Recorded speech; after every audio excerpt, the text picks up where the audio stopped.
Hi, I'm Morrill Scott, the Division Chief for the Anchorage Fire Department's maintenance shop.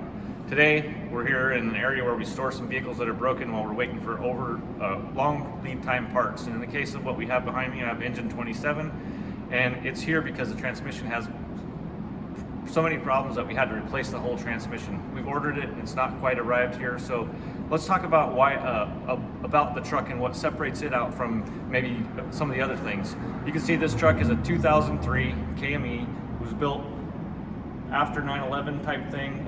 It was a different environment then for us, so we're now, when we purchase new vehicles, we're trying to get the vehicles a little bit more standard, and they have to meet conditions like be outside and operate when it's cold temperature, be able to have good traction, and be able to get it moved in our environment like it is outside right now when the road conditions are slippery and those sort of things. This truck is a two-wheel drive truck, which has in its own some value in that you don't have a lot of steps to get up to get inside the truck. It's just one step and you're inside the truck, whereas as you'll see as we go on here the next couple of weeks, we'll show you some four-wheel drives and some other things that we're using for this. But this truck literally is just a rear-wheel drive truck. It's all its weight's on the back, and we're counting on that weight and whatever tires we have, or the onboard tire chains, or the chains that we add in situations to get this thing have traction to move down the road.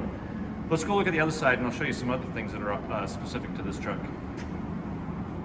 On this side of the truck, you can see there's all of these trucks that have pumps on them have a label on them, and the label will indicate what the capacity is of this truck. This thing is capable of pumping 1,500 gallons a minute of water if it's provided with the water at that level. So, meaning you can't just have a small hose coming to it, so you got to have a large, in this case, 6-inch line running to it to make it run the 1,500 gallons per minute. And obviously it has to have a place to go, and so you have to pick the right number of discharges. And this has 2 discharges on this side, and there's some pre-connects on the back of the truck which you can hook up to it. If you look at this panel, you can see that this is a 2003 panel, and it has some things that we've had to determine out of service.